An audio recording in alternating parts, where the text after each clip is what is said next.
असं सांगतात द्रौपदीचं चिरहरण झालं तेव्हा कृष्ण तिचा भाऊ होऊन आला होता.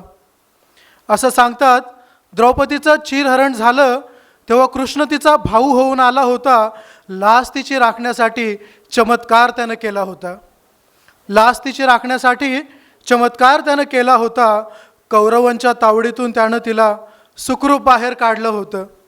अहो, कौरवाच्या तावडीतून त्यानं तिला सुखरूप बाहेर काढलं होतं आणि रक्षाबंधनाच्या राखीला त्यानं अर्थपूर्ण केलं होतं. रक्षाबंधनाच्या राखीला त्यानं अर्थपूर्ण केलं होतं. आज निर्भयासारखी बहीण तुझी, आज कृष्णा निर्भयासारखी बहीण तुझी नोकरीसाठी घराच्या बाहेर पडते. रोज तुझ्याच डोळ्या देखत कृष्णा अक्षता मोमिता का बरं अमानुष अत्याचाराला बळी पडते. आज कलियुगात कृष्णा पुन्हा तू प्रकट होशील का मदतीची करण्यासाठी.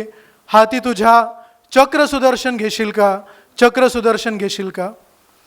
आणखी एक आहे, आई. एका मुलीची हाक आहे आईसाठी, जी मुलगी आईच्या कुशीमध्ये आहे, अजून जन्माला आलेली नाही आहे, पण तिला काहीतरी सहन होत नाही आहे, त्यासाठी ती बोलते, आई तुझ्या कुशीतल्या बागेत उमललेली मी एक कळी आहे. वंशाच्या या दिव्यासाठी आई माझंच का गं बळी आहे, माझंच का गं बळी आहे. वंशाच्या या दिव्यासाठी आई मला अशी तू टाळू नकोस. वंशाच्या या दिव्यासाठी आई तू मला अशी टाळू नकोस आणि जीव घेण्या गोळ्या खाऊन मन माझं जाळू नकोस, मन माझं जाळू नकोस. धन्यवाद.